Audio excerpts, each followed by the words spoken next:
والصلاة والسلام على سيدنا محمد وعلى آله وصحبه أجمعين. الله أكبر لله الحمد.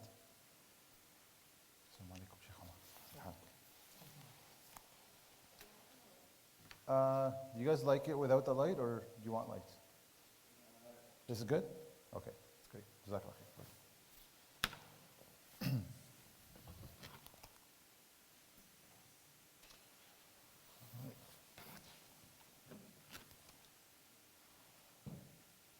All right, so before we get started, inshallah, just, you know what, actually, I'll leave the news, but the updates for the exams and the assignments till the end of the class so that most people are here, because it looks like we have a low attendance so far.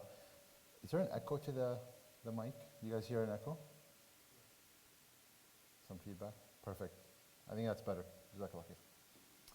Okay, so we're going to start, inshallah, with renewing our intention. This is week 12 of the course. Inshallah, the plan is to have one more class next week. If anything changes, I'll let you know, but it'll be on for next week, inshallah, and that'll be our last class. And you can feel good, inshallah, that you've finished a full IDP course. If you're only taking one, it'll be your first. If you're taking multiple, may Allah make it easy on you, but I think everyone's having their exams around the same time, inshallah. So let's start with our usual, renewing our intention, why we're here. Who would like to read today's hadith? Can I get any of the sisters to volunteer? We usually have the brothers reading it, so.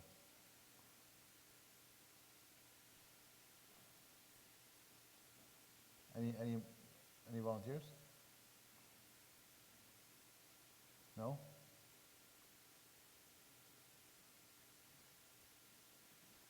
Okay. Omar will save you, sisters, this time.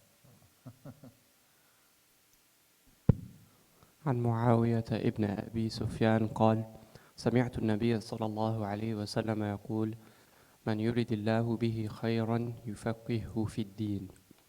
Muawiyah bin Abi Sufyan said, I heard the Prophet, peace be upon him, say, if Allah intends goodness for someone, He gives him understanding of the religion. Sahih Bukhari and Muslim. Jazakallah khair. Barakallah feek. So,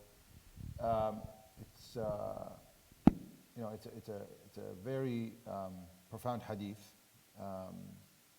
that we hear from the Prophet ﷺ with respect to gaining knowledge, particularly when it's religious knowledge. So if you are in a situation where you're in a setting where there is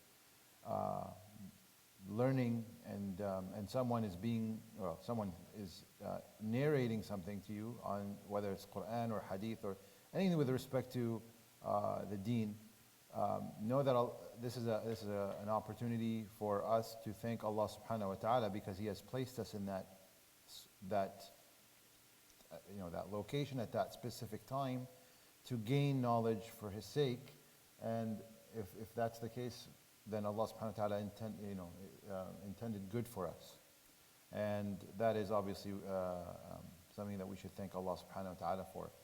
So anytime, and then particularly obviously this setting, the fact that we're all here is a blessing from Allah subhanahu wa ta'ala, and that this is a bushra or a sign and glad tiding that Allah subhanahu wa ta'ala wants good for us. And of course Allah subhanahu wa ta'ala always wants good for His creation. But this is specifically talking about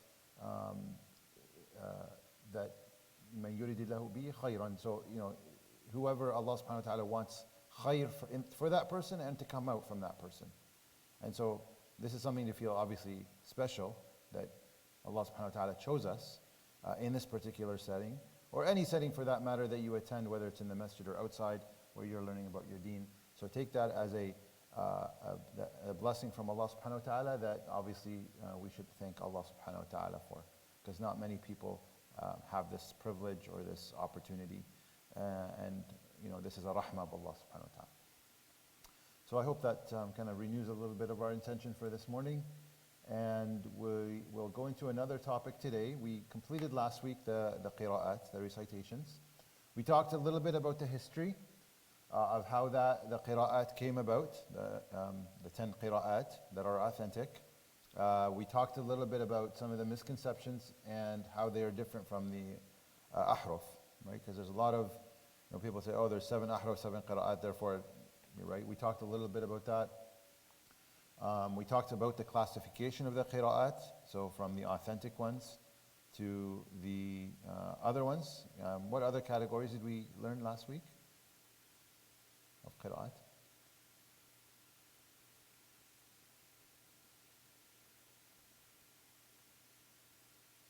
Yep. Was that talking about the readers and the transmitters? No, The the classification of whether a qira'ah is authentic or otherwise. Oh, it was. I'm just gonna. Everyone's ready for the exam, it seems like. So there is shadh, right? There is da'if, there's batil. We talked about those.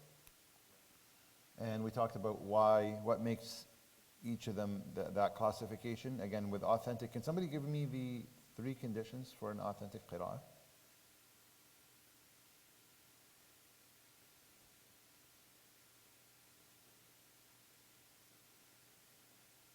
All right, we're going to have a pop quiz today. Omar, go ahead. It has to agree with the Arabic grammar or language in general. Yep. What else? That's one. Can somebody else contribute?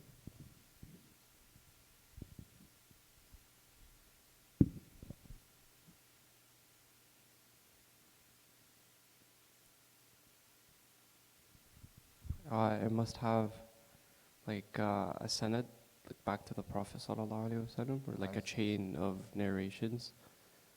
Yes, absolutely. Must conform to the Mus'haf of Uthman ibn Affan. Very good. Jazakallah khair. What's another condition that scholars also added? You can add it. I think it was the unwritten one that it has to be mutawatir. Yes. It's not that it's unwritten. It's what do you mean by unwritten?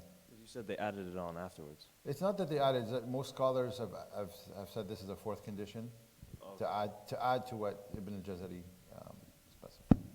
Jazakallah khair. So please make sure you review last week's lecture because that's going to be on the exam for sure. Conditions of the authentic qira'at, that's what we just talked about. And then we talked about the assignment that you have for the 10 qira'at. That includes the readers and transmitters. So we're looking forward to that, inshallah. I think it's on the 25th is the due date, right? Okay. Anybody have any questions with respect to the assignment? All right. And then we talked about the variations among the qira'at, and that's part of some of the assignments as well. That's where you start understanding when we say variations, does that mean Qur'an's different? What does it mean?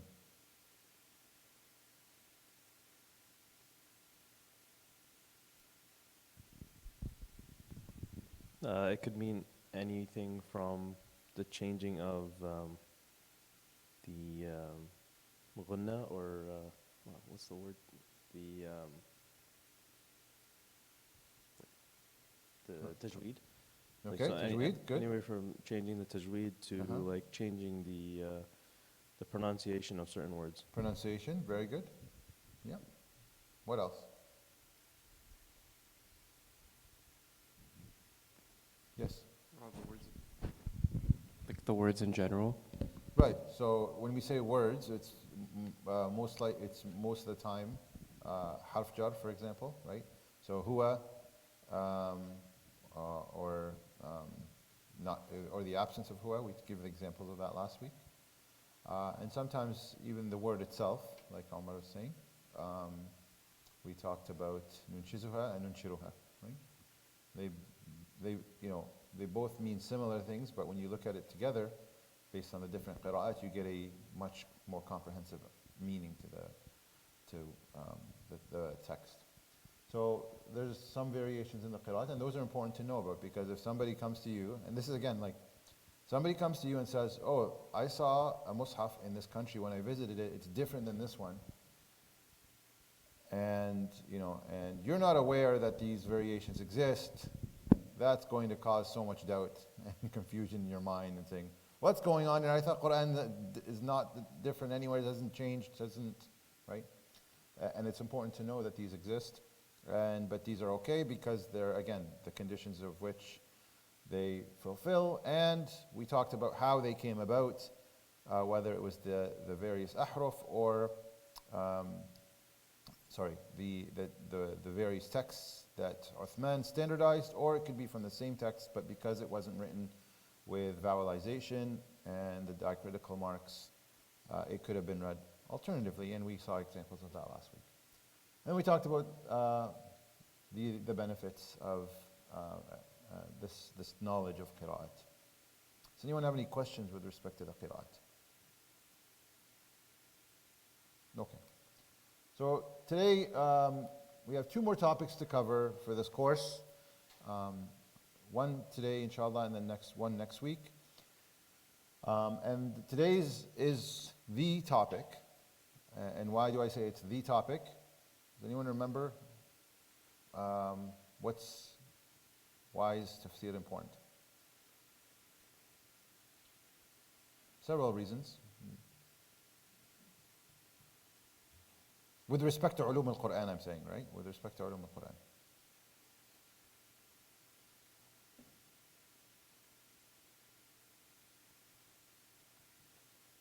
Yes, go ahead, sister. So if Quran, subhanAllah, is meant for guidance, then we need to understand it. So the tafsir is everything related to understanding the laws, the sharia, the situations where we can measure things upon the same situation. So it's how we can actually understand and benefit from the Quran. Yep, absolutely. Jazakallah khair. So tafsir or exegesis in English is a very important topic because, well, it's important for all Muslims in order for us to be able to practice Islam as a way of life, right? The Quran is the guidance that Allah subhanahu wa ta'ala revealed to us, and understanding that guidance will lead us to Allah subhanahu wa ta'ala. So having proper understanding of that guidance from Allah subhanahu wa ta'ala without tafsir, you would have limited or no right understanding of various passages throughout the Quran. We also talked about tafsir and how actually ulum al-Quran developed from tafsir, right? The first kind of topic that was addressed by the Sahaba and people after with respect to sciences of the Quran is tafsir, and that's kind of the starting point of this area. So today, inshallah, we're going to be focusing on the interpretation. Again, I say interpretation. You can say understanding, exegesis, or tafsir. I may just use tafsir because it's just easier to say. And we're all used to that term. What does that term mean? It comes from the word fassara, or to explain, or to elucidate, or to interpret. So it's a verbal noun, fassara, and the explanation or interpretation of something. That's what we're talking about, the explanation or interpretation of something. There's also another meaning where it means to uncover or to expose. A woman who uncovers her face, for example, is called a safira, and the act of uncovering her face is called sufur. So that comes from same root word, and so another definition for tafsir is to uncover. And when we say uncover, we're uncovering the meanings and exposing not exposing, but bringing out the understanding from this, the secrets of the Quran. So these are, all definitions. It all makes sense because they all meet the same purpose. And a mufassir is a person who does the tafsir, right? Exegete, or the commentator in some cases when you see it in the English language. Mufassir. We'll talk about who is qualified to be a mufassir, and when can we have tafsir, when we can't, because a lot of us may have the question that, am I allowed to just read the Quran and come up with my own understanding, Or do I have to read the text of tafsir to understand, where does everything fall? And we'll talk a little bit about that, inshallah. So in Islamic sciences, tafsir is defined as the science by which the Quran is understood and its meanings are explained and its rulings are derived. Okay? So when we talk about ulum al-Quran. And you may have also heard another word on the subject of tafsir, ta'wil. Has anyone heard ta'wil? Okay, so we'll talk a little bit about ta'wil today. The difference between tafsir and ta'wil, inshallah. So just, I guess the take-home message here is tafsir is the language of the scholars, and it means explanation and clarification, and it aims to give people knowledge and understanding concerning the Quran and extract its meaning, its legal rulings and the grasp of underlying reasons for those. Okay. So ta'wil, what is ta'wil? Because some people use them interchangeably. There are some differences we'll talk a little bit about, inshallah. The word ta'wil, though, has three meanings, one of three, or all of them. They all kind of, again, align. To understand a word in light of one of its connotations. So what we're saying here is the figurative interpretation. So that is, changing the meaning of the words and interpreting them in a way that does not conform to the literal meaning. So in other words, taking a word away from its apparent meaning. And I'll give examples, inshallah. Another meaning is to explain a word or phrase, so similar to tafsir. And then the third meaning is the actuality of an event. Okay, so the reality of how something will occur and its result. So, هل ينظرون إلا تأويله? Allah subhanahu wa ta'ala says in the Quran, do they await except for its ta'wil? Or if we extract this definition, the result or fulfillment of that. So that is in reference to the Day of Judgment, to what people, the disbelievers, were promised from a torment and punishment of the hellfire perspective. And so, are they waiting for its fulfillment, basically? So those are the three ta'wil, meanings for ta'wil. Now, what is the difference between tafsir and ta'wil? Again, they're used interchangeably, so they can mean the same thing. So they're equivalent in meaning in one aspect. Some scholars have said, well, tafsir is used to explain a word that carries only one meaning, whereas ta'wil can basically be used to, again, have the connotations of a word that possess many meanings. Tafsir is the interpretation based on a certain knowledge, whereas ta'wil is based on personal reasoning or ijtihad. Right? So scholars will apply ijtihad or personal reasoning based on what, obviously, the comprehensive understanding that they've got from the Arabic language, from the hadith of the Prophet ﷺ, from the context, etc. And so ta'wil is based on that personal reasoning. Some people have differentiated between these two terms in that way. And as we said also, tafsir is the explanation of the literal or apparent meaning of an ayah, whereas ta'wil is the inner or concealed meaning or actual intent behind the ayah. So for example, if we give the ayah, inna rabbaka labil mirsad, right? So, and verily, your Lord is ever watchful. Labil mirsad is ever watchful. So you can see, well, Allah subhanahu wa ta'ala is ever watchful. But what is the meaning behind that? Yes.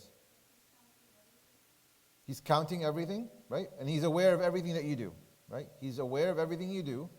That's the meaning, the apparent meaning. The ta'wil is basically that this ayah is a warning for humans to not lapse into sins or belittle Allah subhanahu wa ta'ala's commandments, right? That's the connotation of that, right? So yes, Allah is watching you everywhere you go, everything you do. The ta'wil of that would be that, don't belittle the commandments of Allah and don't transgress Allah subhanahu wa ta'ala's boundaries, and it's a warning for that. Okay? Does that make sense? So that's just an example of if we apply that difference between tafsir and ta'wil. So tafsir, again, meant to give meanings of individual words of an ayah. Ta'wil gives the meaning of an ayah as a whole. So you're not just looking at, yes, ever watchful, yes, he's counting everything, yes, he's seeing everything, but what is the whole ayah giving you in the sense of understanding? So there's not one opinion on what the difference is, but these are all differences that make sense, and actually, they all kind of complement each other. So, if again, take home is that tafsir is used to explain the meaning or intent of a verse or ayah that only has maybe one connotation, whereas ta'wil can be used for possible connotations or multiple connotations of the word. And so this, when you hear these two terms, you can understand what could mean for each one. All right. Any questions before we move on to the importance of tafsir? Okay. So I have a lot of text here. I actually, I don't know if you've noticed, but the past few weeks I've actually moved away from a lot of text, and I've started giving a little bit more commentary and less text, because I think slides like this are a little bit overdone, but I wanted to make sure that some of these are there for you so that if you miss anything that you have it, inshallah. So in terms of importance, well, we already kind of highlighted it earlier, that Allah subhanahu wa ta'ala communicates with humans through the Quran, right? And this is obviously the word of Allah subhanahu wa ta'ala, but we still need tafsir and why it's important, right? So, Allah subhanahu wa ta'ala in the Quran uses clear, concise, eloquent language. Okay, so if that's the case, well, why do we need tafsir?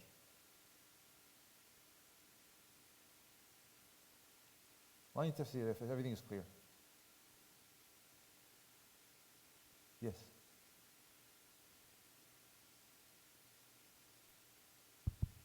Because our understanding and mastery of the Arabic language is not on the same level as the Sahaba. Yeah, so it's the problem's not with the Quran, the problem's with us.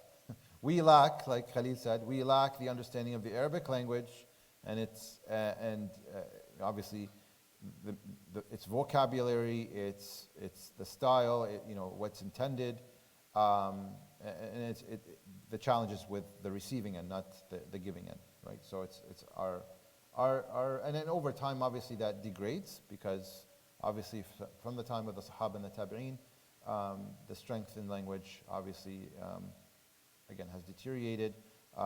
Not so much in the beginning, but more so right now, obviously more so than obviously the time of earlier scholars. And that's fine. I mean, it's not to say that shame on us. Well, it is shame on us that we can't preserve the strength in understanding the Arabic language, but not everyone's going to have that capability. And this Qur'an's for humanity at the end of the day, right? So when I say us, I mean just the ummah at large. But not everyone's going to have that, and Allah subhanahu wa ta'ala obviously knows that, because most of the creation actually, most of the humans are not Arabic speaking.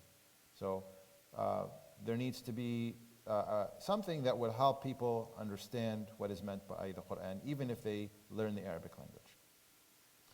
So that's one reason. The other reason is Quran itself does not always mention the events or references for each of the ayat, right? We talked about that in Surah An-Nur, if you remember, about the verses that were revealed for Sayyidah Aisha.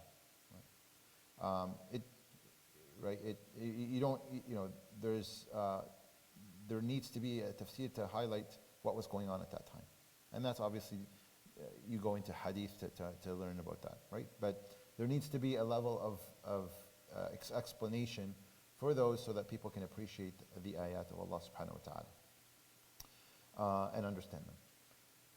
Also, some words may have multiple meanings, and it's the job of the mufassir to explain the meaning of the word. So even if you're strong in the Arabic language, You may not know every single, kind of meaning to a specific word. And that's where, when we talk about later, inshallah, the tafsir of the Quran by the Quran, where these things are very important. So the purpose of tafsir is to elaborate the principles of the Quran and to clarify, the set of beliefs with respect to Allah subhanahu wa ta'ala and the relationship of the created with the creator, to basically perfect personal conduct and good character, right? And relationships with others, to set laws of code of conduct, we said that, establish laws governing society and politics between communities and nations, narrations of history or previous nations before us, the people that are pious, that so that we may follow them, the people that are not so pious, that we avoid being like them. So you can see how tafsir is, the purpose is extremely important. Obviously, glad and evil tidings, I think it cut off there. It's supposed to say regarding, I guess, people who are believers and disbelievers, for Jannah and hellfire, and then to prove the Prophet ﷺ's truthfulness and miraculous nature of the Quran. These are all things that fall under tafsir. Now, the role of the mufassir is to explain these points to others. Okay. I will add one more thing as well, and this is kind of back to the topic of, and we'll talk more about this inshallah as well in a few slides. Allah subhanahu wa ta'ala says, وَنَزَّلْنَا عَلَيْكَ الْكِتَابَ تِبْيَانًا لِكُلِّ شَيْءٍ وَهُدًى وَرَحْمَةً وَبُشْرَى لِلْمُؤْمِنِينَ or لِلْمُسْلِمِينَ. So Allah subhanahu wa ta'ala says, we have revealed to you, وَنَزَّلْنَا عَلَيْكَ الْكِتَابَ, we have sent down the book to you, تِبْيَانًا لِكُلِّ شَيْءٍ, an explanation for everything. Okay? The Quran is there to explain everything. So anyone who approaches the Quran with a pure heart seeking guidance, will find it. If you are sincere and you're trying to find guidance, you read the Quran, you will find guidance, guaranteed. So Allah subhanahu wa ta'ala says, تِبْيَانًا لِكُلِّ شَيْءٍ, to explain everything, because kulli shay means everything, right? It's not limited to anything. هذا بيان للناس وهدى وموعظة للمتقين. So Allah subhanahu wa ta'ala also describes the Quran as a declaration, bayan, للناس, وهدى, and guidance and an admonition to the people who are muttaqin.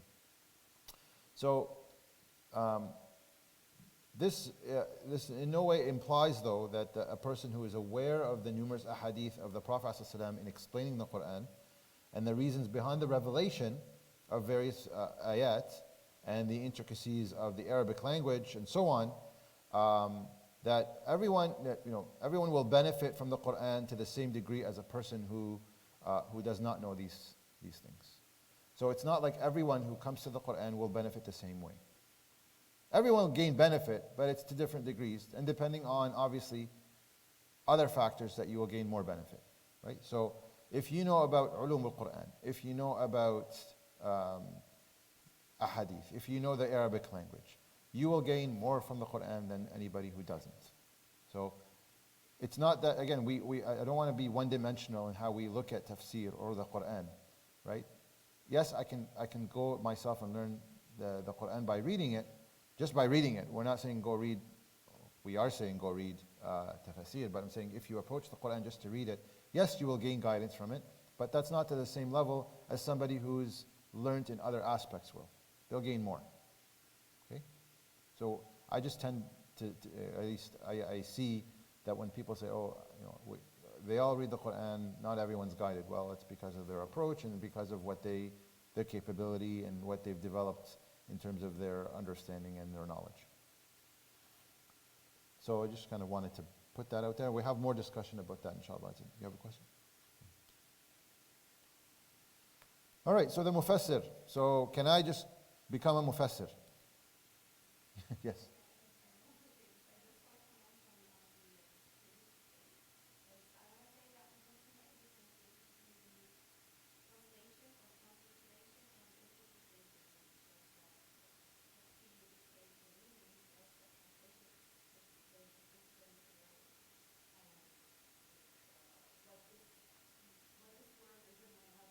Yes, we will cover translation at the end, inshallah. We have a few slides for that too, inshallah. Yes, jazakallah khair. Absolutely, it's not the same thing. It's not the same thing. Yes, so please differentiate. When I say tafsir, it's not the English translation of the Mus'haf. That's called translation, that's not called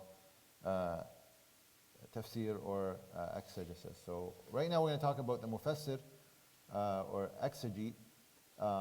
Muslim scholars have laid down specific conditions for sound tafsir. So you and I can't just go and become mufassirin. That requires conditions. The mufassir must be in sound belief for aqidah, right? Must have that sound belief for aqidah. Well grounded in the knowledge of Arabic language and its rules. So we're talking about like nahu, the grammar, and sarf, the morphology of words of the Arabic language. Well grounded in other sciences that are connected to the study of the Quran. So it's not just, oh, I'm an expert in Quran, I don't know anything else. No, the scholars are well versed in ilm al-riwayah, the transmission, ahadith, nasakh and mansukh, or asbab al-nuzul, those sort of areas, very well versed, because those set the context. Like you can't explain the Quran without knowing the context and having the tools to understand it, which is the Arabic language. Other Islamic sciences, right? So usul al-fiqh, hadith, we talked about that, and have also the ability for precise comprehension and abstaining from the use of mere opinion. So these are just high-level conditions for a mufassir. Now, if you pass all of these and you gain certification that yes, you checked all these boxes, then you can go ahead and become a mufassir. But again, there's conditions for tafsir as well, which we'll cover shortly, inshallah. Any questions? Okay. All right, so that's supposed to say the history of tafsir. So from the time of the Prophet ﷺ, we said that I think lecture 1 of the course, that tafsir didn't really become a codified science until after the Sahaba. But really tafsir has been around since the time of the Prophet ﷺ, right? The Prophet ﷺ interpreted the Quran, even obviously with his words ﷺ, but also by his actions, right? He was described by Aisha radiallahu anha that he was a walking Quran. Allah subhanahu wa ta'ala says, وَأَنزَلْنَا إِلَيْكَ الذِّكْرَ لِتُبَيِّنَ لِلنَّاسِ مَا نُزِّلَ إِلَيْهِمْ وَلَعَلَّهُمْ يَتَفَكَّرُونَ. That we have sent to you, O Prophet, the reminder so that you may explain to people what has been revealed to them. And perhaps they will reflect. So to explain what has been revealed to them. That's one of the roles of the Prophet, right? لِتُبَيِّنَ لِلنَّاسِ. So the Prophet ﷺ did that, and that was at the time, his time, it was not, again, a codified science. Why? Because, well, he was there explaining to people, and people understood, and it's not that they needed something to, basically deem its authenticity or its context. They were all there as the Quran was revealed, right? So the companions were witnessing the revelation of the Quran and the circumstances that surrounded the revelation, the asbab al-nuzul that we talked about. They didn't need to search for the knowledge like later interpreters had to. If they had a question, they just walked to the Prophet ﷺ and asked him. It's not what it is today. And obviously they were very strong in the Arabic language because it was revealed in their dialect, right? In the Qurayshi dialect. It started at that time, but the Prophet ﷺ did explain ayat as they were coming. Now, explicit text from the Prophet ﷺ about ayat, that is there, but that's not very common. Okay? So when I say the Prophet ﷺ explaining the text of the Quran like directly, it's there, there's obviously references to that, but that's not very much. The very much is the Prophet ﷺ did talk about certain things that were revealed in the Quran, and so they support it, right? We'll give some examples later, I think, inshallah. But for example, in Surah Al-Fajr, وَجِيءَ يَوْمَئِذٍ بِجَهَنَّمْ, right? So Jahannam will be brought forward. The hellfire will be brought forward. We know the Prophet ﷺ described, again, not directly to this verse commenting on this ayah, but the Prophet ﷺ described that hellfire will be brought by 70,000 angels, 70,000 ropes, and on each rope, 70,000 angels. Right? So, when it's brought forward, that's who's bringing it forward. Now, it's not that the Prophet ﷺ commented on that ayah specifically, but that's what he said, ﷺ, and this is what the ayah is saying, so obviously supports the meaning. Okay? So that's, again, the form of the tafsir that was happening at the time. And of course, if people asked the Prophet ﷺ, وَالسَّمَاءِ وَالطَّارِقِ وَمَا أَدْرَاكَ مَا الطَّارِقِ, right? What's, النَّجْمُ الثَّاقِبِ, then he would, that's already an explanation in the Quran provided for the word tariq. So it was happening obviously at the time of the Prophet ﷺ. After the Prophet ﷺ, the period of the companions, the science of tafsir took more systematic approach. And so the Sahaba were taking statements from the Prophet ﷺ, again, from the principles of the Arabic language and the rhetoric, and their own personal reasoning, and also the Judeo-Christian tradition. Al-Isra'iliyat, that is what we call them. You say, oh, you're allowed to use those. Yeah, you are. We'll talk about that in a second, inshallah. Well, in a minute. We know from, for example, many companions were well known for their knowledge of the interpretation of the Quran. Suyuti actually wrote that there are at least 10 who were famous for their knowledge of tafsir amongst the companions. So the Khulafa al-Rashidin, the four Khulafa, Abu Bakr, Umar, Uthman, Ali, Ibn Mas'ud, Ibn Abbas, and others. We know Ibn Abbas, when you say tafsir, the name that should come in your head is Ibn Abbas. Right? We'll talk a little bit more about that shortly, inshallah. Actually, why don't we talk about that now? So Ibn Abbas, radiallahu anh, everybody probably knows the hadith, or at least the situation with Ibn Abbas, that Umar radiallahu anh, when he was Khalifa, or no, this is at the time of the Prophet ﷺ, that Umar took him, he was young. I think Ibn Abbas was about 13 when the Prophet ﷺ passed away. And he took him into basically a gathering with the older Sahaba, and the older Sahaba basically protested and said, we have sons his age, like, why is he in here? Like, why can't we have our own sons? Or why, he's young, like, why is he here? And Umar answered them and he said, he's amongst the most knowledgeable of you. Right? So he called them one day, Ibn Abbas, to prove to them the statement. And he asked them, the companions, what do you think of the ayah, إِذَا جَاءَ نَصْرُ اللَّهِ وَالْفَتْحِ? What do you think of that ayah? So the meaning of إِذَا جَاءَ نَصْرُ اللَّهِ وَالْفَتْحِ, when the help of Allah comes and the conquest. إِذَا جَاءَ نَصْرُ اللَّهِ وَالْفَتْحِ. Nasrullah, the help of Allah, the victory of Allah, and al-Fath is the conquest. So the Sahaba responded, some of them said, we've been commanded to thank Allah subhanahu wa ta'ala and ask for His forgiveness whenever we are helped or aided to victory. Basically the literal meaning of the ayah, right? So Umar asked Ibn Abbas in front of them, and he said, what do you think? Do you think the same of this? And Ibn Abbas said no. And he, radiallahu anh, said, this is an indication to the Prophet ﷺ from Allah that his life is about to end. The Prophet's time is coming to an end. And he was truthful, because the Prophet ﷺ, this is one of the last ayat, if not, so remember we talked about the order of ayat that was revealed. And so he was right. So Ibn Abbas, when it comes to tafsir, know that his name should pop in your head, obviously, from the Sahaba time. Actually, the Prophet ﷺ made dua for Ibn Abbas, and he said, "Oh Allah, give him knowledge of the book and the wisdom." So the Prophet ﷺ supplicated to Allah to give Ibn Abbas knowledge of the Quran. Yes.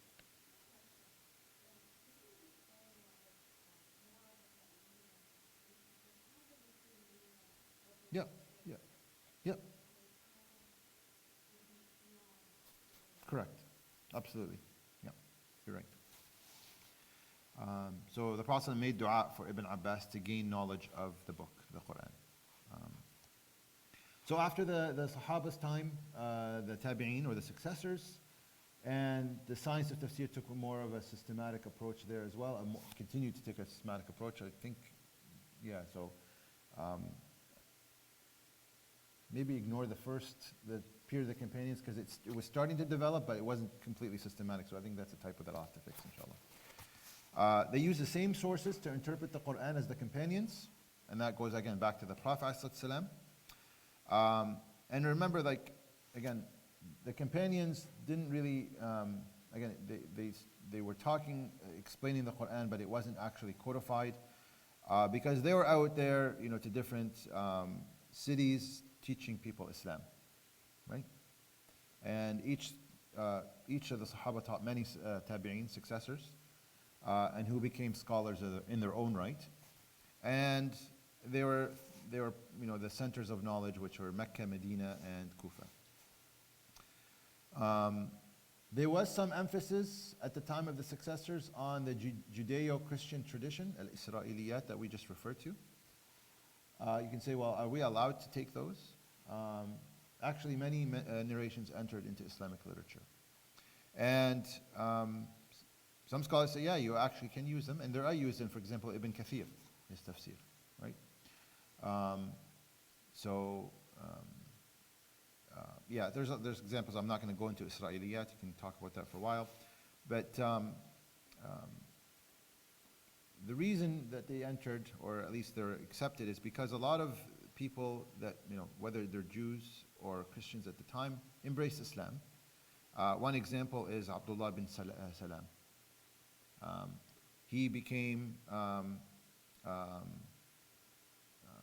he's a companion that entered into Islam, and he brought with him the Jewish tradition, right? So what did the Torah say? And he became a scholar in Islam, right? He's one of the companions.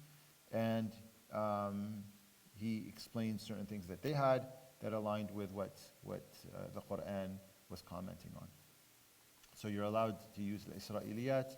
Again, it's important to mention that the Isra'iliyat, so people don't take them as this is the hadith of the Prophet ﷺ, but if they're going to provide you a level of understanding on certain things, and the examples that I have are like Sayyidina Musa alayhi salam, right? Because Sayyidina Musa was their prophet, and some of the Israelite comment on the situations at that time. This time also featured some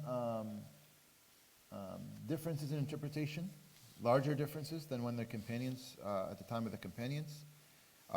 There were also some forged narrations. So people started to forge narrations attributed to the Prophet ﷺ because of political reasons or because of religious strife that became more rampant at the time. The quantity of ayat as well for each of the narrations is greater at the time of the companions or the tabi'een than the companions. Again, more variation and interpretation that carried forward into their time.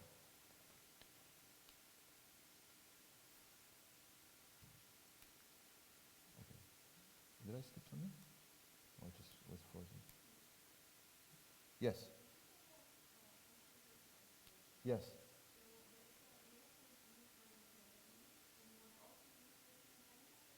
Yeah, well, one of the companions became Muslim, and he had knowledge of the Torah, so he would offer his explanation of the context. The companion's time.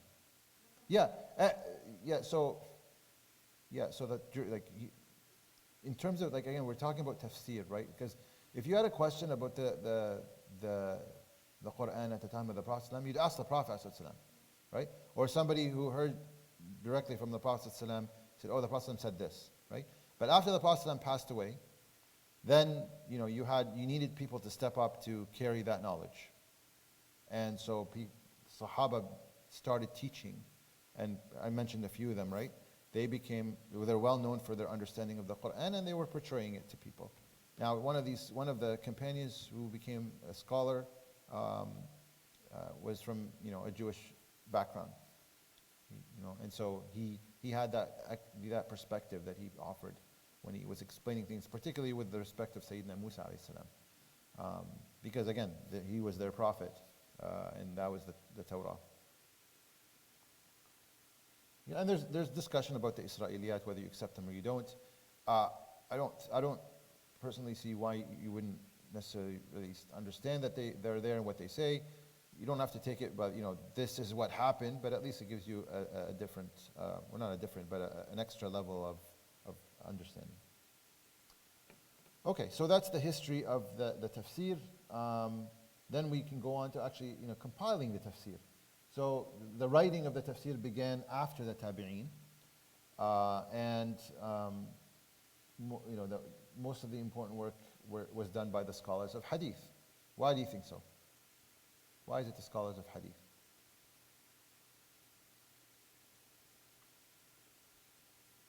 Yes. Yeah, exactly. So the scholars of hadith is what they had basically evidence of what the Prophet ﷺ said, that chain of transmission. So they had access to that, and they had obviously knowledge of that. And then I list some scholars at the time who were known for their tafsir. So Yazid, for example, as-Sulami, and Sufyan al-Thawri. You've probably heard some of these as well, these names. Shu'bah ibn al-Hajjaj. They're again roughly between 100 and 200 years after Hijrah. None of their works survived until the present day, however, right? But they started to write basically the tafsir. The next stage of history of tafsir saw the separation of tafsir literature from hadith. So now you started seeing a little bit more segregation of tafsir as its own science than from hadith. And that's when you started getting people more, emerging in more dedicated work solely for tafsir, and separating it from that knowledge of hadith. So that was another stride that was done at this stage. And another one that in that stage after these scholars is that each ayah had its tafsir. So whereas in the past they were commenting on a group of ayat or sections of the surah, people started going into each ayah and the tafsir behind that ayah. So they didn't limit the number of ayat. So one of the greatest classics for tafsir is Tabari. I'm sure everyone has heard of Imam Tabari's work. And it's heavily based on narrations, and it discusses the grammatical analysis of the ayat and the various qira'at and their significance in the meaning. And in some occasions he also adds his personal ijtihad or reasoning for the ayat. And this could be considered to be the first tafsir to attempt to cover every aspect of an ayah, at-Tabari. Okay? So it's obviously a significant piece of classical literature that we have. May Allah reward him and be pleased with him. Okay. So there are possible, if we look at the kind of the history of the tafsir, we can break it down into 5 periods. I didn't list those 5 periods, so if you want to take notes while I kind of explain them just in summary, you're more than welcome to, or you can watch the recording later, it's up to you. But if we kind of just, again, this is just an arbitrary breakdown of just to help you understand 5 periods of tafsir.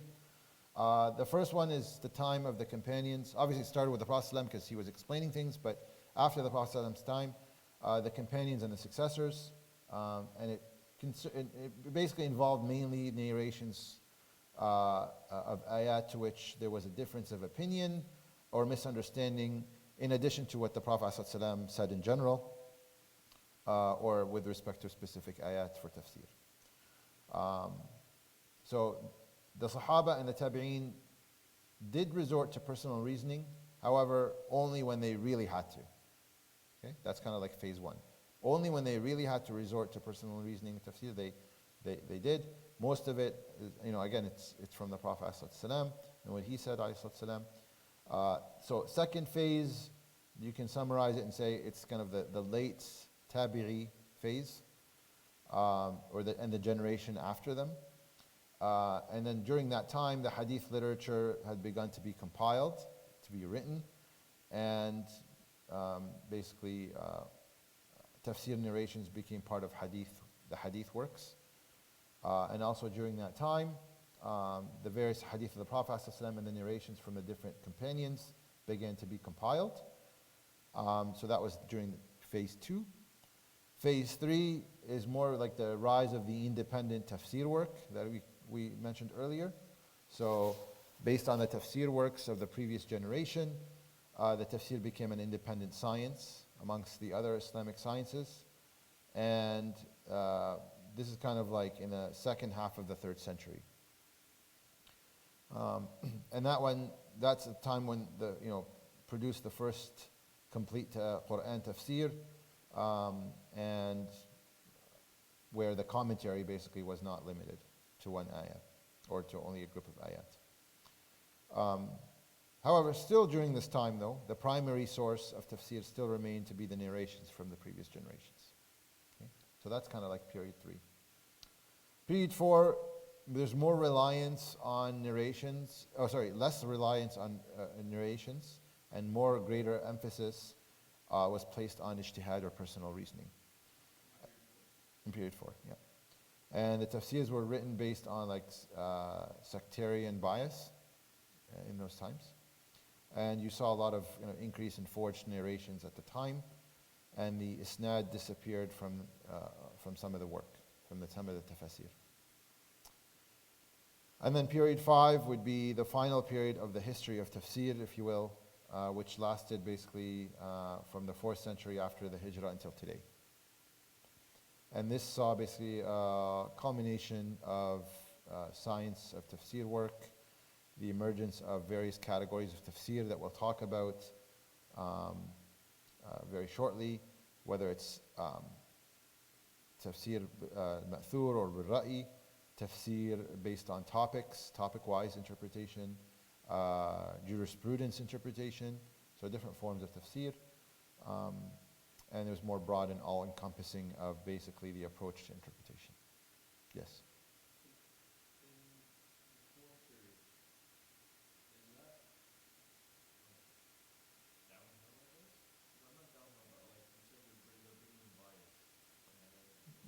Yeah, so we're saying the progression of how the interpretation of the Quran.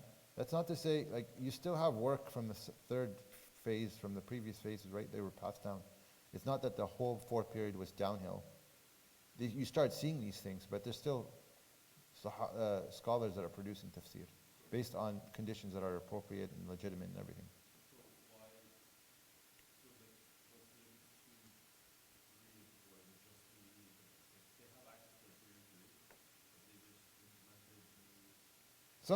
Some work came that had forged narrations and biases, right? That's what we're saying, is that became more common in that period. That's not to say that period was only bad. Don't look at it just black or white, right? You're just saying these things started to come about, but there's still obviously production of legitimate tafsir, right? It's not to say that, period 4 is all bad and we lost everything before it, and now what we have is no. We have lots of great tafsir, Tabari, Ibn Kathir, Al-Qurtubi, and there's many great work that we can rely on. But I'm just kind of giving you the high level of how the compilation or the stages of tafsir kind of moved along until today. Very high level. Anyone wants to take a short break, or everyone? Yeah, short break. Okay, let's take, it's 9 o'clock. Let's go to 9:05 inshallah, and we'll continue at 9:05.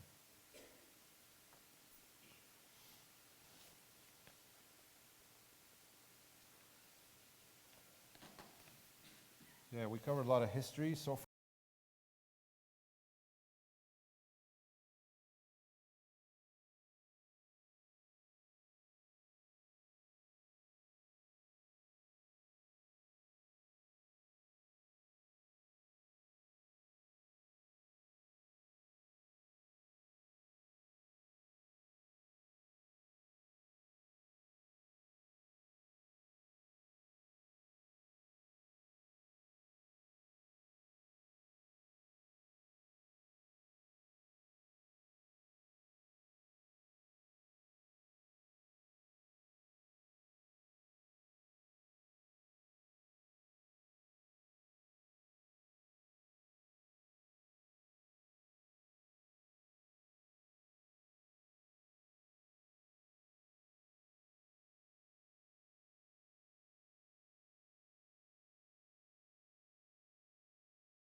Wake up the computer, it's just frozen on me. Oh, perfect, thank you. Jazakallah khair. All right, so we're going to move a little bit more quickly now. We talked a little bit about the history and the development. We're going to actually talk about now the principles of the sources of tafsir. So, it's not surprising that the source of tafsir is the Quran by the Quran, right? So, the explanation of the Quran by itself is the ultimate source of tafsir, as well as the explanation of the Quran by the Sunnah of the Prophet ﷺ, because the Prophet ﷺ, basically was the living version of the text, how to implement it and practice it and understand it. So these are the two ultimate sources of understanding the Quran. And so when we look at understanding, okay, what does this ayah mean? We see, what does the Quran say about this? For example, this word, how it's used. Where else is it used? I'll give examples of that, inshallah, very shortly. It's referring to something else. It's referring to something that it talked about earlier. Well, what is that reference to? There's also, obviously, what the Prophet ﷺ did in terms of actions and words that he said, alayhi salatu wasalam. So we take these to understand what the Quran is saying. If nothing can be found in the Quran or the Sunnah, then we look at the reports of the companions that were used. And then after that, some scholars actually go to what the tabi'een say and then what other scholars after them say. And some of them don't. Again, there's difference of opinion on how far do you go in terms of gaining understanding of what the Quran is saying. How far into basically past the companions. So I don't know why this is messed up like that, but in any case,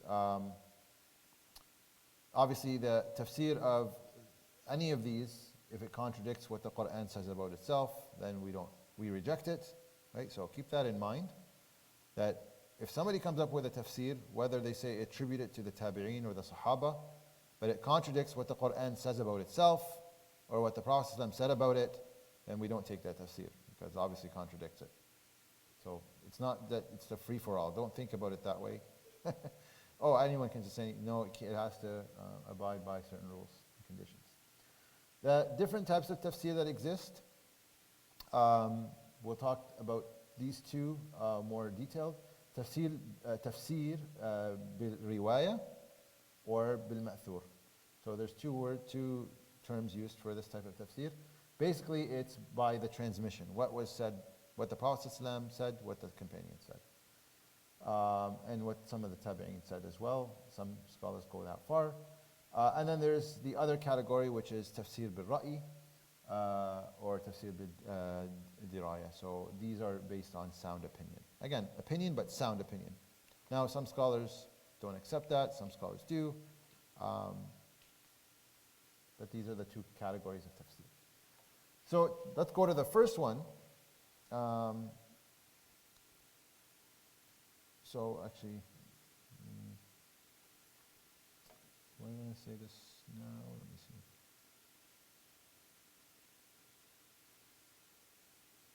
Okay, yeah, we'll just move on, inshallah. I'll maybe address it later. Okay, so tafsir bil-riwaya or bil-ma'thur is by transmission. So basically, this is the classical work.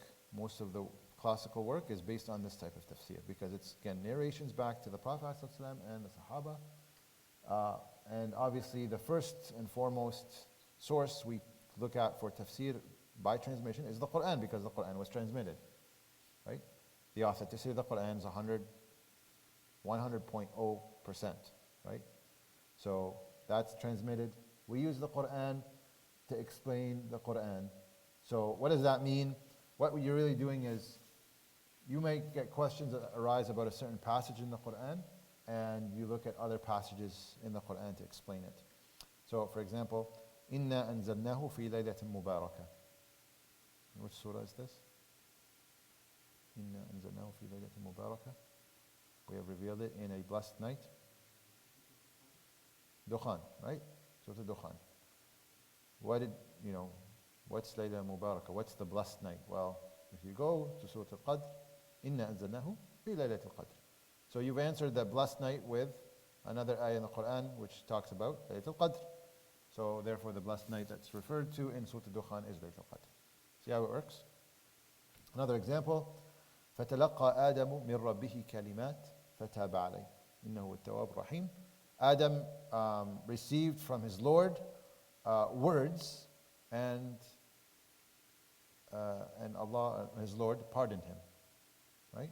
Indeed, He's oft forgiving, most merciful. Well, what are these words? Well, قَالَ رَبَّنَا ظَلَمْنَا أَنفُسَنَا وَإِن لَمْ تَغْفِرْ لَنَا وَتَرْحَمْنَا لَنَكُونَنَّ مِنَ الْخَاسِرِينَ. Adam and his wife in Surah Al-A'raf made dua to Allah after they made the mistake of eating from the tree. Oh, our Lord, we have wronged ourselves. And they made that dua. ظَلَمْنَا أَنفُسَنَا وَإِن لَمْ تَغْفِرْ لَنَا وَتَرْحَمْنَا. So the reference in Surah Al-Baqarah to the words is these words, the dua of Adam and his spouse.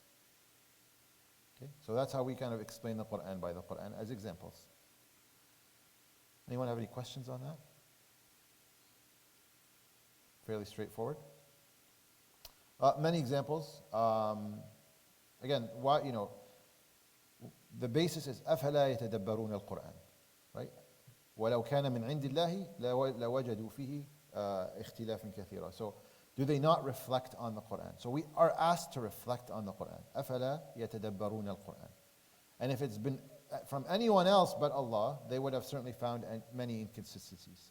So we're actually encouraged by Allah subhanahu wa ta'ala to reflect on the Quran, and so we use the Quran to explain the Quran.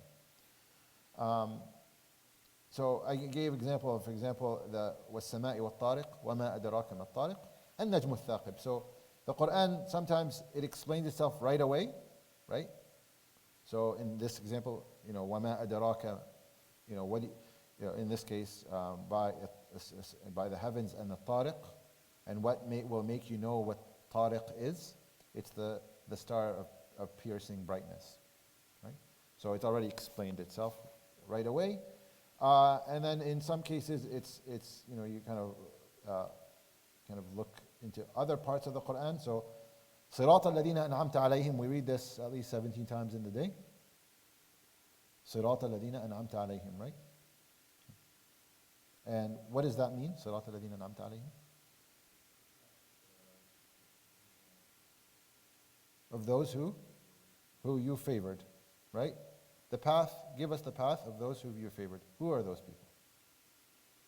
It doesn't say in Surah Al-Fatiha, right? How do we know what those people are? You can look in Surah An-Nisa. وَمَن يُطِعِ اللَّهَ وَالرَّسُولَ فَأُولَٰئِكَ مَعَ الَّذِينَ أَنْعَمَ اللَّهُ عَلَيْهِمْ. Right? Whoever obeys Allah and His Messenger, those are those.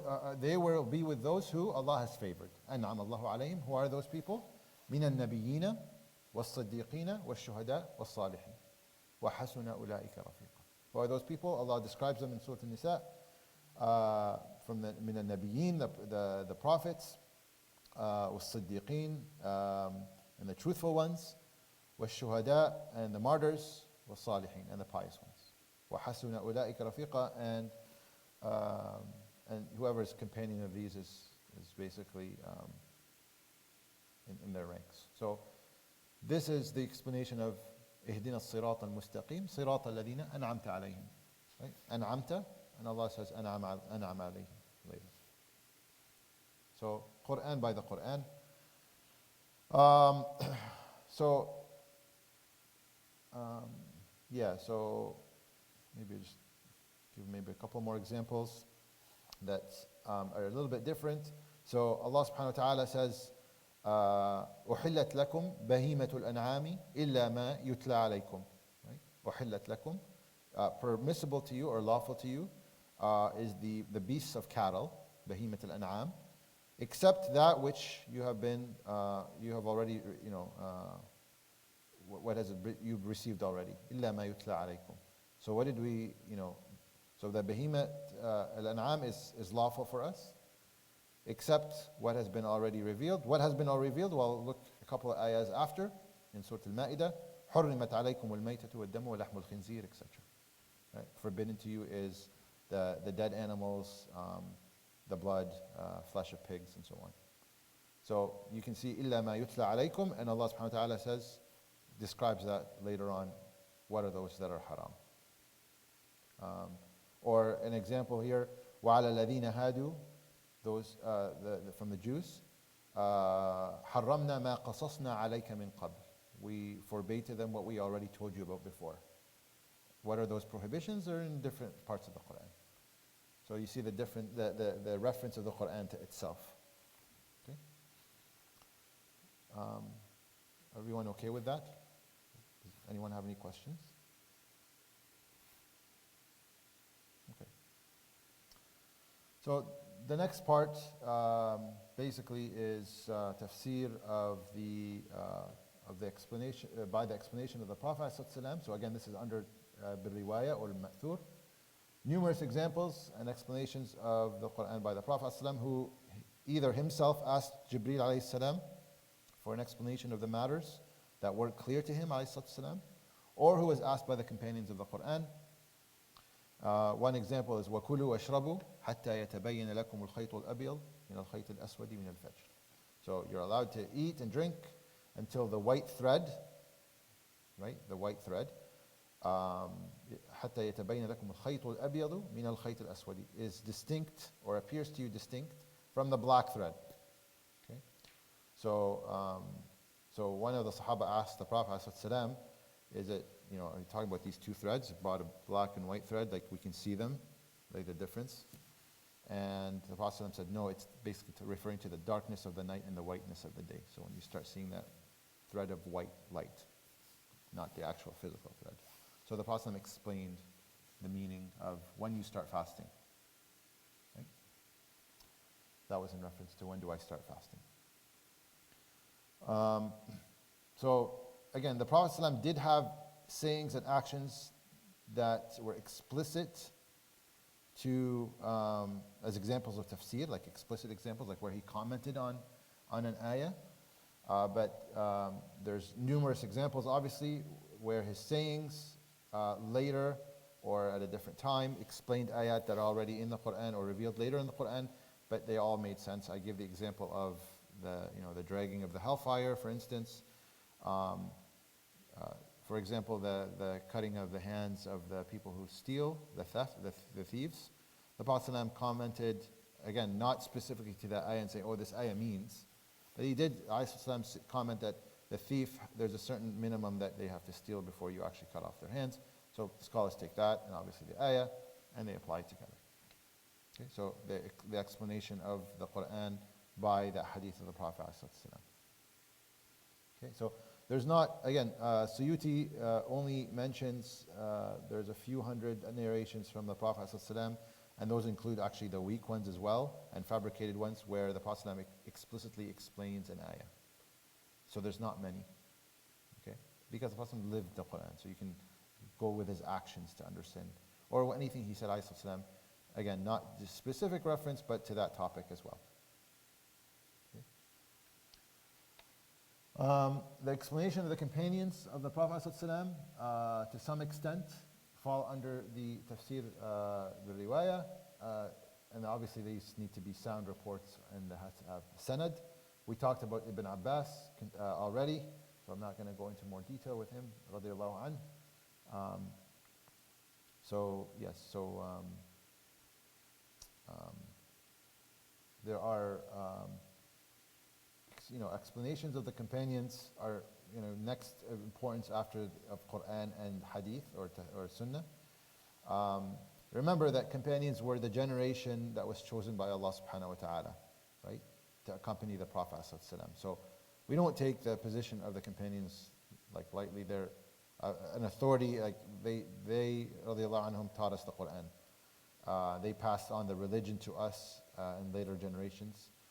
So they have a superiority over us and other generations, right? So they actually witnessed the Quran coming down, right? The context of it. They were the most knowledgeable of generations, of the, obviously of the pre and post Islam. So the difference of opinion of the interpretation is between them is something that we would, we would respect and take for tafsir. Yes, so just kind of, I don't want to downplay the contribution of the companions to the tafsir. It's very vital. And tabi'een as well. I won't go into too much about tabi'een, but certainly the companions. The second type, I'll just put the ayat here because I don't know why it's broken down, is tafsir bil ra'i, or by sound opinion. So when we say opinion, it's not that the scholar is saying things out of their own desire and whims or whatever they feel like. When we say ra'i, or opinion, it's based on knowledge and conforms with Quran and Sunnah. Okay? So it's sound opinion, it's not just mere opinion. Okay? So it's not, again, what the scholar, oh, I think this is what it means. No, there's definitely knowledge, and it conforms to what the Prophet ﷺ and the Quran say. The second category of doing it based on mere knowledge is prohibited. Okay? You're not just allowed to say, oh, I think this is what this means, and just give anything and anything you want to say about the Quran. No, you can't do that. Okay? So it's not, this type of tafsir is not directly transmitted by our predecessors. The use of reason and ijtihad is based on sound resources, not just mere opinion. Okay? And it's not allowed to contradict any higher authority of tafsir like the Quran and the Sunnah, otherwise we reject it. There's evidence that the Prophet ﷺ approved of this type of tafsir when he sent Mu'adh bin Jabal to Yemen, right? Because he said basically go teach people the Quran. And we also know that the Prophet ﷺ's dua to Ibn Abbas that we mentioned earlier, oh Allah, grant him interpretation for Ibn Abbas. This shows that there are meanings of the Quran that are not necessarily obvious to everyone. And that is why the Prophet ﷺ prayed that Ibn Abbas be given this knowledge. Okay. Again, ayat here that support this type of tafsir. أَفَلَا يَتَدَبَّرُونَ الْقُرْآنَ. Do they not reflect on the Quran? Like, it's not just only particular people that can reflect. Everyone should be reflecting on the Quran. كِتَابٌ أَنزَلْنَاهُ إِلَيْكَ مُبَارَكٌ لِيَدَّبَّرُوا آيَاتِهِ. So we've sent down this blessed book, revealed it to you so that they may contemplate its verses, or this ayat. Right? لِيَدَّبَّرُوا آيَاتِهِ. وَلِيَذَّكَّرَ أُولُو الْأَلْبَابِ, and that people of reason may be mindful of it. Another ayah, this is also evidence. وَلَوْ رَدُّوهُ إِلَى الرَّسُولِ وَإِلَى أُولِي الْأَمْرِ مِنْهُمْ لَعَلِمَهُ الَّذِينَ يَسْتَنبِطُونَهُ مِنْهُمْ. That if they had only referred it back to the Messenger ﷺ, or those in authority amongst them, then those who are qualified to extract interpretations or rulings would have known it. So this is again evidence that you can extract meanings from the Quran based on sound opinion. There are some scholars again that rejected it based on the hadith of the Prophet ﷺ, the meaning of which, whoever says something concerning the Quran without knowledge, he has taken his seat of the fire. He has taken his seat of the fire if you say something about the Quran without knowledge. This hadith was explained by some scholars in two ways. One that says, basically, Quran, no one should say anything of the Quran what is not from the Sahaba or the Tabi'een. And then the other explanation is, no one should say of the Quran what he knows to be otherwise. So if we already know the Quran means this, and you're trying to change it and mold it and bend it into different meanings, then that's problematic. Okay? So just keep that in mind, that again, be very careful when you're trying to approach what the meaning of the Quran. That's not to say don't reflect and share your reflections, but just to portray, oh, this is what the Quran is saying and implying, and this is, just leave that to the people who are qualified. Okay? Any questions with tafsir bil ra'i? All right, so I have something here because I thought maybe this would be on some people's minds. It was certainly on my mind a while ago. Do I need to rely on a mufassir or scholar to understand the Quran? Do I need to read a tafsir book? Or can I do my own interpretation of the Quran, since the Quran encourages us to reflect? Okay, so this may be on the exam. Just a hint. Maybe, I'm not sure, maybe. Ibn Abbas so divided tafsir into 4 types. Okay, and this will help inshallah answer these questions. The first type, Ibn Abbas said, tafsir is interpreted based on the Arabic language. Okay, so a type that the Arab knows by their language. So for this type, the Arab who has obviously strong understanding of the Arabic language and use, they're aware of what the Quran is saying because of its speech. This is because they know the vocabulary, they know the style, the grammar, the principles of rhetoric, so they can read it and understand it. Right? There's nothing wrong with that. Right? So somebody who has strong understanding of the Arabic language can read and understand the Quran. Simple as that. That's a form of you're allowed to do that if you understand the Arabic language. Now, if you don't, you rely on translations. You can obviously read the translation and understand what it's saying about the Quran, but remember, translation is not Quran. We'll talk more about that, inshallah, too, if we have time today. So that's one type. The other type, no one can be excused from not knowing. What do I mean by that? This refers to basically the principles of Islam. So the oneness of Allah subhanahu wa ta'ala, tawheed, the Prophet ﷺ's message, him being the final messenger alayhi salatu wasalam, the general laws and commandments of Islam, those no one can say, oh, I didn't understand these from the Quran. No, that's an obligation for everyone. So that's something that you can understand from the Quran, and it's an obligation to do so. No one can be excused. So that's another kind of category of tafsir that, again, to answer these questions, am I able to do these things? Well, in some cases you have no choice. You have no excuse. In some cases, if you don't know the Arabic language, you can rely on translation, but to really know what the Quran is saying, you need to learn the Arabic language, because translation is not Quran. Quran is only in Arabic. Right? The third type, which scholars are aware of, so this is because they're knowledgeable in all or most branches of ulum al-Quran and are capable of doing their own personal reasoning.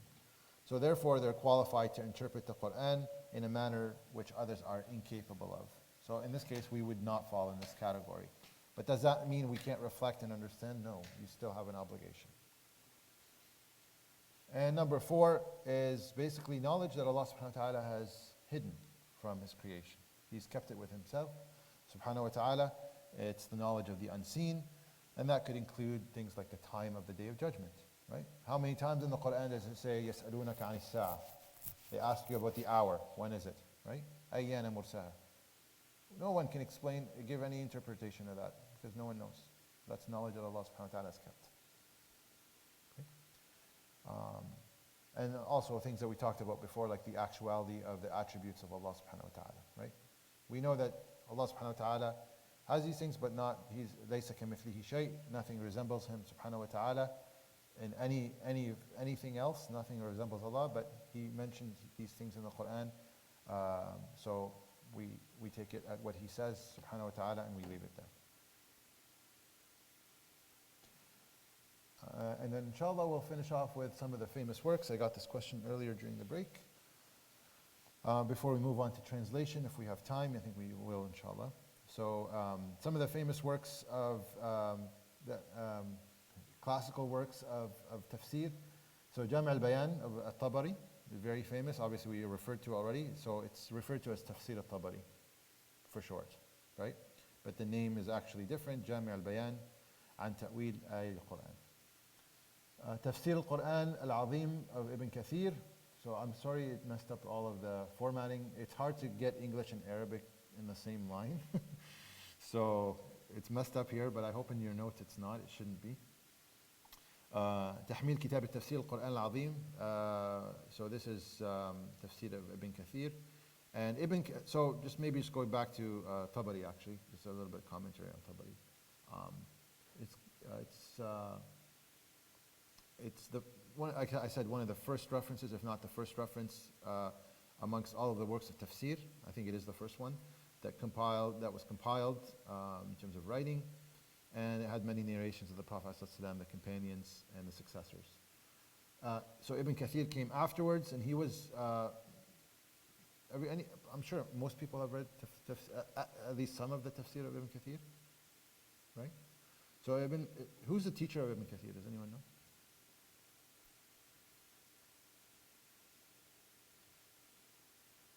Ibn Taymiyyah. He was a student of Ibn Taymiyyah. Shaykh al-Islam Ibn Taymiyyah, rahimahullah. So it's considered Ibn Kathir's tafsir, or tafsir Ibn Kathir is referred to, is considered to be the second reference after At-Tabari. The advantage of Ibn Kathir's tafsir is that it's easier to read than At-Tabari's. It greatly summarizes the different opinions of that Imam At-Tabari quoted, and it sometimes just gives the strongest opinion. So it's easier to read, and it's usually used for beginning students in knowledge of tafsir, that people want to learn tafsir students. It discusses and interprets ayat in sufficient detail to benefit from. So classical work for people who are students learning this knowledge to start with. And it doesn't go into a lot of extremes in terms of the great details. And actually, I think you can access it online in English. I think it's qtafsir.com. If you don't have the books already, I'm sure there's books somewhere there maybe.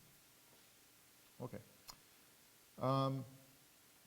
Mafatih al-Ghaib by al-Razi, Tafsir al-Razi as it's referred to, is another, again, sorry for the formatting, it's most famous tafsir based on al-Ra'i.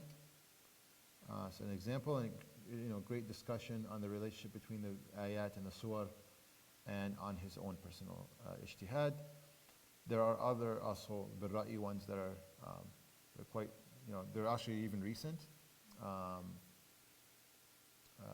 And actually, some of them are actually they even comment on the sequence of the ayat and the Quran and the surah, why they are in this sequence even though they were revealed differently, right?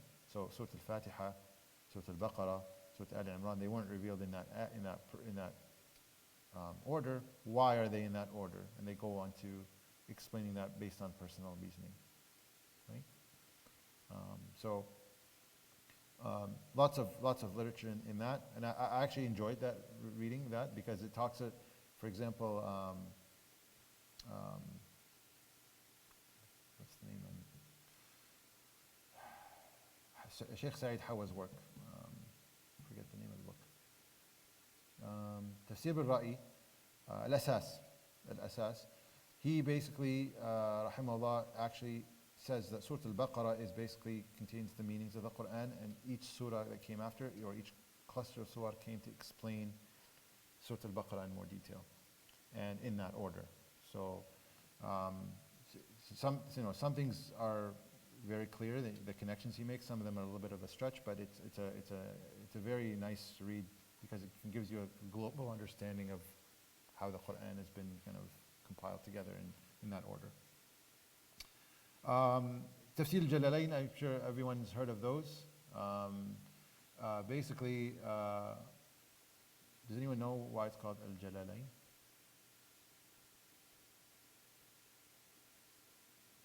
Sorry? Yeah, why is it al-Jalalain? What does Jalalain mean? The two Jalals, right? Jalal al-Mahali and Jalal al-Suyuti. So Imam Suyuti, when we refer to him, his first name is Jalal, so they came together and they produced the work together, so they call it Jalalain. This is basically a word-by-word tafsir, right? So it's not thematic, it's not how things are connected, it's just word by word. And there are many others as well. All right. Since we only have 10 minutes left, I'm going to try to finish this quickly, inshallah. Translation of the Quran. Allah subhanahu wa ta'ala says, وَمِنْ آيَاتِهِ خَلْقُ السَّمَاوَاتِ وَالْأَرْضِ وَاخْتِلَافُ أَلْسِنَتِكُمْ وَأَلْوَانِكُمْ. And his signs of his creation, subhanahu wa ta'ala, of the heavens of the earth and the diversity of languages and colors. Your diversity of languages and colors. So obviously, there's a lot more people there's a lot of diversity in Allah's creation, subhanahu wa ta'ala, and the Quran is for everyone. So I emphasize a lot of the Arabic. Why did I emphasize Arabic? It was because when you're talking about tafsir, the Quran is in Arabic, so to understand it, you need to understand the language. Now, that's not to say or limit to say no one else is allowed to. No, you're allowed to reflect. We said you're allowed to understand on your own. But in some cases where you don't have the Arabic language, and that's not some cases, many cases, then you rely on the tafsir. Now, tafsir can be basically broken down into two areas, or two types. There's literal or verbatim. That's not what we talk about, okay? Like verbatim does not work. I'm sure everyone understands that. I'm sure that we're in a bilingual language country. So when you translate word for word from one language to another, you lose a lot. Whether it's English to French or French to Spanish or Mandarin to whatever, you lose a lot. So the word for word translation of the text is the literal or verbatim, and the other type is translation by meaning. And that's the better translation, is the intent or the meaning of the text translated into a different language. You're trying to capture the essence of what the text is saying, not just the word for word. Because if you do the word for word, it's actually, it won't make any sense in some cases. So the translation of the Quran is not considered to be Quran. And we'll talk about quickly the history in a bit. Why? Well, because the translation are words of humans. Translating the Quran into a different language is the word of a human. It's not the word of Allah, so it's not Quran. So any translation will not be regarded as Quran, even if it's something very close to Arabic. The speech of Allah subhanahu wa ta'ala in the revelation of the Prophet ﷺ, we talked about what Quran means. Remember that in the first lecture? We covered the definition of Quran, right? That's there. So I won't talk too much about that, but tafsir is not Quran. The recitation of the translation of the Quran during prayer, are we allowed to do it? So the vast majority of scholars said it's forbidden. So that includes the Shafi'is, Malikis, and Hanbalis. So if you pray with the translation, it doesn't count. However, Imam Abu Hanifa did allow the recitation of the Quran in his time in Persian. And Abu Hanifa's students restricted the generality of their teacher's ruling, so Imam Abu Hanifa, and allowed it only when the person did not know Arabic. So if they became Muslim and they don't know Arabic, well, they can't pray yet. So they can do it until they learn Arabic to be able to recite it in Salah. But somebody who just says Shahada right now and wants to join you, well, he can't, doesn't know, right? He has, or she has, an obligation to learn ASAP. But until then, some scholars, again, Imam Abu Hanifa students, that he or she can until they have the capability to do so, but that has to be done quickly, okay? Because there's no other means. They can't pray, and prayer is fucked, okay? So, vast majority, not allowed, won't accept it. The ones who do allow it with certain conditions, is you don't know the Arabic language and you have to learn it. So, learn it, the minimum at least, to recite what you have to recite, but in the meantime, there's a rukhsa there. Wallahu a'lam wa ahkam. Okay. Translation of the Quran is considered a fard kifaya. What does that mean? It's part of the duty to spread the message of Islam to all humanity. There's no difference of opinion on this issue, right? That has to be done because the Quran has to be understood because it's all for everyone. So you have to translate it to different languages. And fard kifaya means that if it's not done, everyone's to blame. So there's a group of people that have to do it in order to remove that burden on the ummah. So if it's not done, then we all have to blame. So, Jazakumullah khair, a lot of scholars have gone into different languages, and the tafsir of the Quran, or the translation of the Quran, is in many, many different languages. Alhamdulillah, may Allah bless them and protect them. They've actually basically taken the responsibility on themselves from the ummah. Conditions for translation. I'm going to fly through these because we are almost out of time. You're only allowed to translate the Quran if the translator is Muslim with correct Islamic aqidah or belief. Again, this is because the person who does not believe in the divine authorship of the Quran will never be able to do it justice.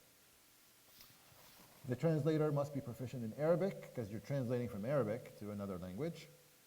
And obviously proficient in the language you're translating to, right? So, if you're strong in Arabic and English, then you have the capability, but again, that's just one of the conditions. You must have knowledge of grammar and the intricacies and peculiarities of the Arabic language, and specifically to the Quran. So again, there's knowledge of the Quran that you have to have. It's not just language. Translator must be familiar with other sciences, Islamic sciences to a degree, where they can translate the Quran with proper interpretation. The interpretation that we talked about must conform to the intent of the ayah, not just the verbatim. And so you have to understand the context, obviously.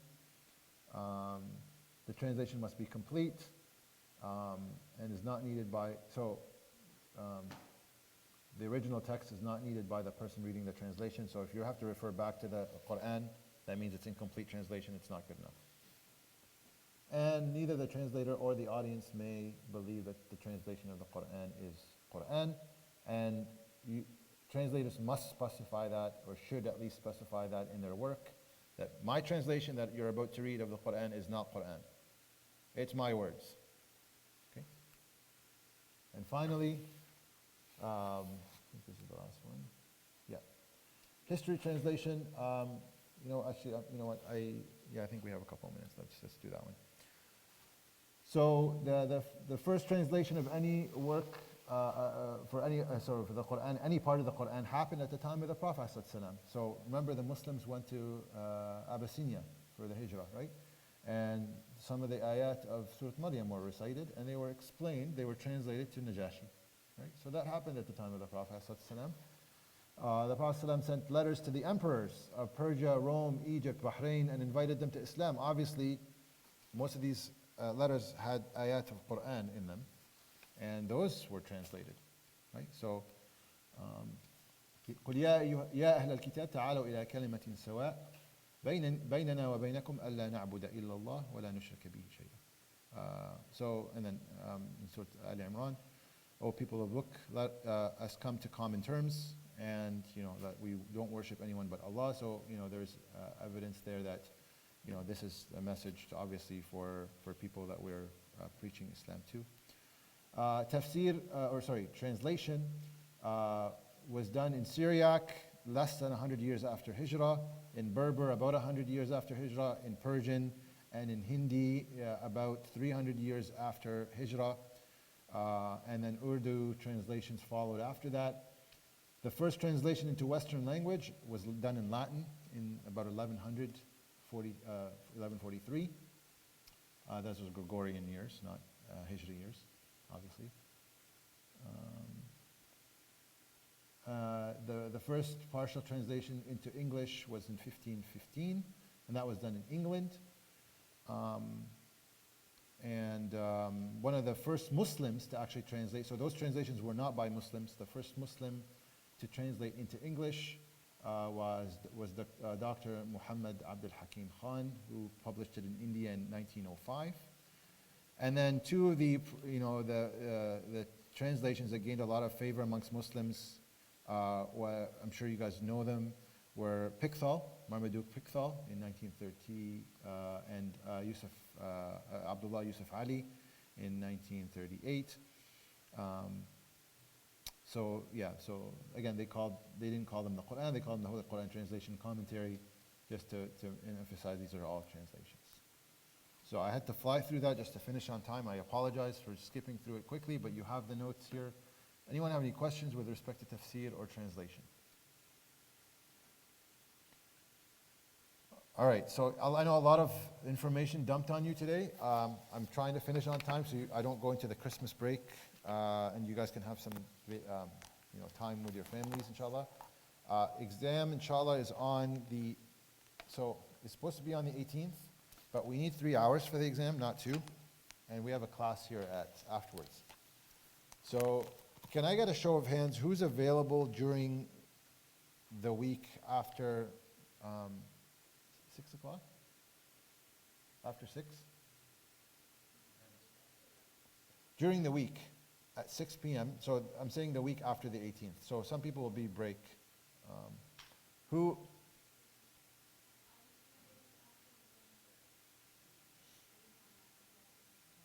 After, yeah, so, yeah, okay, so, but you'll be, so can I get a show of hands of who would be able to write an exam?